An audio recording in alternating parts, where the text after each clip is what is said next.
Hello friends, I'm Harish Dembla from Accurate Fortune Astrology।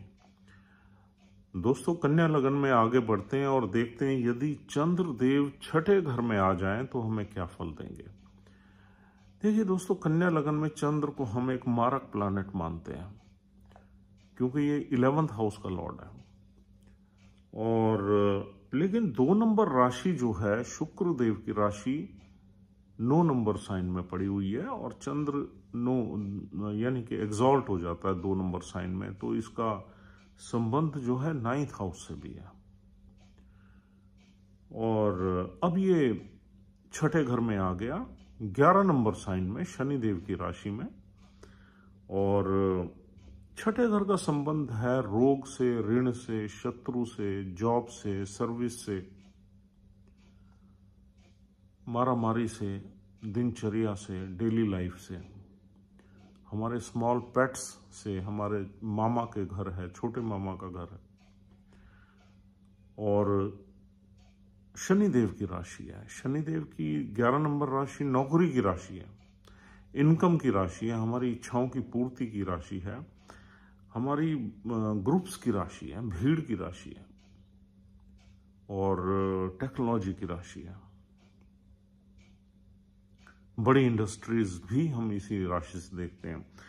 अब देखिए, चंद्र, पहली बात तो 11 नंबर राशि में कभी भी चंद्र एंजॉय नहीं करता, कंफर्टेबल नहीं होता, क्योंकि ये मून का एनिमी साइन है और घर भी छठा है, घर भी दुष्टाना हाउस है, खराब घर है।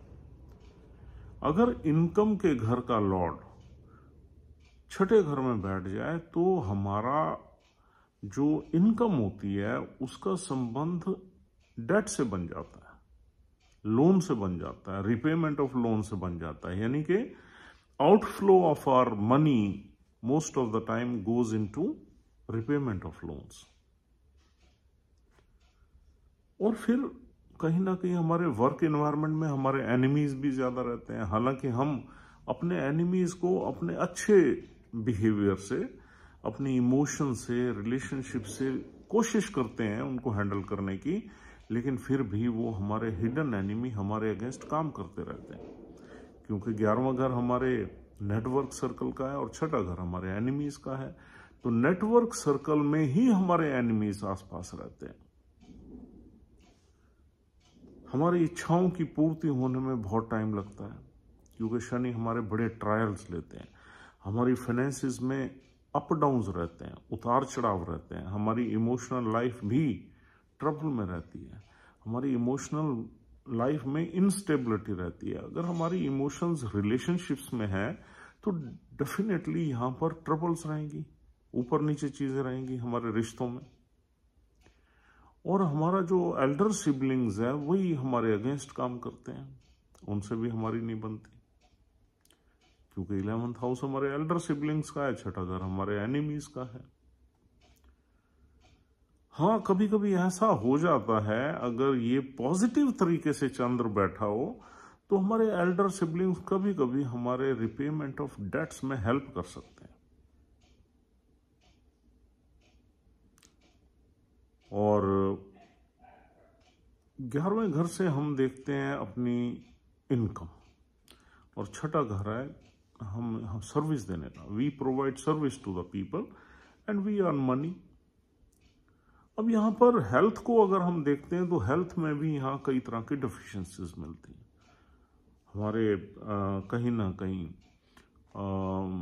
यूं कहना चाहिए कि हमारे पेट वगैरह में, बिलो एब्डोमिनल एरियाज में कुछ न कुछ प्रॉब्लम्स रह सकती हैं, और कुछ लिटिगेशन भी हमें यहाँ पर फेस करना पड़ सकता है अपने वर्क से रिलेटेड या बिजनेस से रिलेटेड। जो भी हम काम करेंगे उसमें कुछ न कुछ लिटिगेशन फेस करना पड़ सकता है। अगर इस चंद्र का कनेक्शन कहीं 7वें घर से बन गया तो फिर जो है हमारा मैरिटल डिस्प्यूट्स वगैरह भी यहाँ पर एक्टिवेट हो जाते हैं, मैरिज में भी कुछ ट्रबल्स नजर आती हैं। यानी कि इसके साथ यूं कहना चाहिए कि शनिदेव बैठ गए 7वें घर में 11th हाउस के लॉर्ड होकर, तो ट्रबल्स बढ़ जाएंगी। या चंद्रदेव जिस नक्षत्र में बैठे हों उस नक्षत्र का लॉर्ड यहाँ बैठ जाए, जैसे राहु के नक्षत्र में अगर शनिदेव बैठ गए, चंद्रदेव बैठ गए और राहु ही बैठ गया 7th हाउस में, तो भी थोड़ी और 8वां घर भी जरूर देखना चाहिए। 8वें घर में अगर ज्यादा दिक्कत है, 8वें 7वें का संबंध बन रहा है, तब भी मैरिटल डिस्प्यूट्स वगैरह यहाँ देखने को मिलते हैं।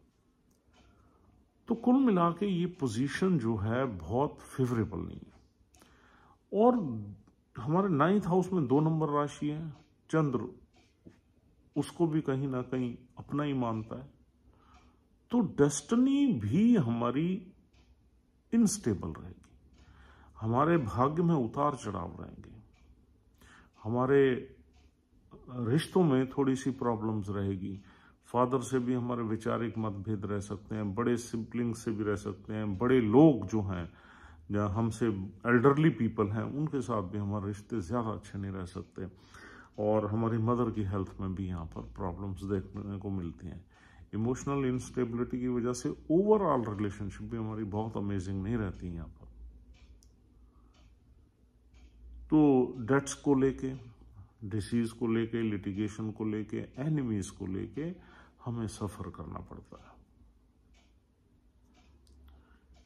और चंद्र यहां बैठा हुआ 12वें घर को देखता है, तो 12वें घर में 5 नंबर राशि है, तो कभी कभी यहाँ पर 12वें घर से जो स्ट्रेस है वो हमारे दिमाग में आता है, खर्चे ज़्यादा होते हैं, हमारी इमोशंस का, हमारे माइंड का व्यय होने का डर रहता है, हमारी ट्रैवल्स बढ़ सकती हैं लाइफ में, क्योंकि मून जो है he never enjoys the 6th house, और मून जो है हमेशा 12वें घर को देखेगा और थोड़ा सा फैंटेसी लवर रहेगा और वहां जाने की कोशिश करेगा, तो हमारे फॉरेन ट्रैवल्स बढ़ सकते हैं, फॉरेन की सेटलमेंट भी हो सकती है अगर एक आध और ऐसा योग बन जाए जिसमें हमारे 12वें घर का स्वामी कहीं चौथे घर में आ जाए, या राहु 12वें में बैठ जाए, या राहु चौथे में बैठ जाए, या फिर 9th हाउस का लॉर्ड जो शुक्र है वो 12वें में बैठ जाए, तो फॉरेन की सेटलमेंट, फॉरेन के चांसेस बन जाएंगे। यहाँ पर दोस्तों 3 नक्षत्र मिलते हैं। पहला नक्षत्र है धनिष्ठा। धनिष्ठा नक्षत्र में अगर चंद्र बैठ गया तो चंद्र का बल बेशक बढ़ जाता है, लेकिन मंगल जो है वर्गो असेंडेंट में मारक प्लैनेट है, तो तीसरे घर का मालिक है या फिर 8वें घर का मालिक है, तो मंगल के नक्षत्र में चंद्र का बैठना ठीक नहीं है। हाँ, अगर मंगल कहीं तीसरे घर में ही बैठ जाए, पराक्रम के घर में बैठ जाए, तो यहाँ पर इंसान पराक्रम करके, मेहनत करके अपने भाग्य को बना सकता है। दूसरा नक्षत्र है यहाँ शतभिषा, जो कि राहु का नक्षत्र है। अगर शतभिषा में चंद्र बैठ जाए तो मोस्ट प्रोबेबली हम किसी टेक्निकल फील्ड में जाएंगे या हम किसी मेडिकल फील्ड में भी जा सकते हैं। और राहु की प्लेसमेंट अगर किसी अच्छे घर में है, 6ठे, 8वें, 12वें को छोड़ के, तो ये हमें अच्छे रिजल्ट्स देगी। और राहु की लेकिन दृष्टि नहीं होनी चाहिए चंद्र पे। राहु की दृष्टि अगर चंद्र पे आ गई तो हमें मेंटल ऑब्सेशन, ओसीडी की प्रॉब्लम क्रिएट कर देगी, हेल्थ में इश्यूज आ जाएंगे। राहु की एक तो दृष्टि नहीं होनी चाहिए, दूसरा अपने मित्र राशि में किसी अच्छे घर में अगर बैठा होगा तो अच्छे रिजल्ट्स मिल सकते हैं। राहु किसी खराब घर में बैठ जाए, 8वें में बैठ जाए, 12वें में बैठ जाए, तो हमें बीमारी की तरफ ले जाएगा, या 6ठे में ही बैठ जाए।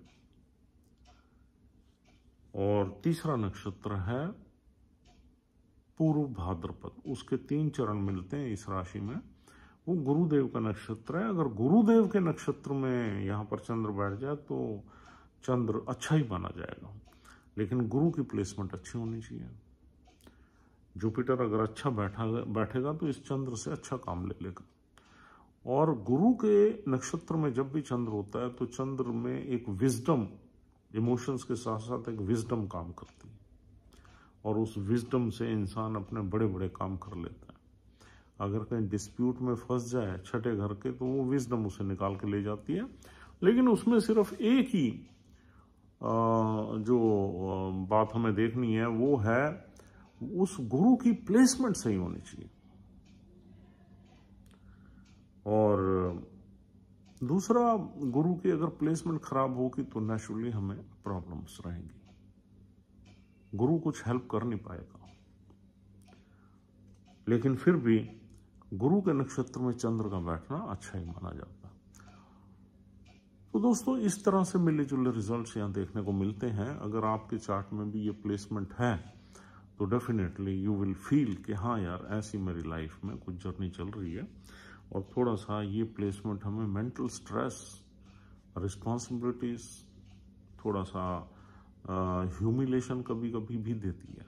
हमारी जॉब में कभी कभी हमारी इंसल्ट भी हमें फील होती है। और शनिदेव एक बर्डन की तरह काम करते हैं, इंसान के माइंड पे एक जिम्मेदारी का बर्डन बना रहता है इस हाउस में अगर चंद्र बैठ जाए तो दोस्तों, this is all for the day. उम्मीद करता हूँ आपको ये वीडियो ठीक लगी है। अगर if you are liking our videos, please try to subscribe our channel, और else we'll see you tomorrow with another placement of moon. Have a nice time. Take care. God bless you. We'll see you soon. Thank you.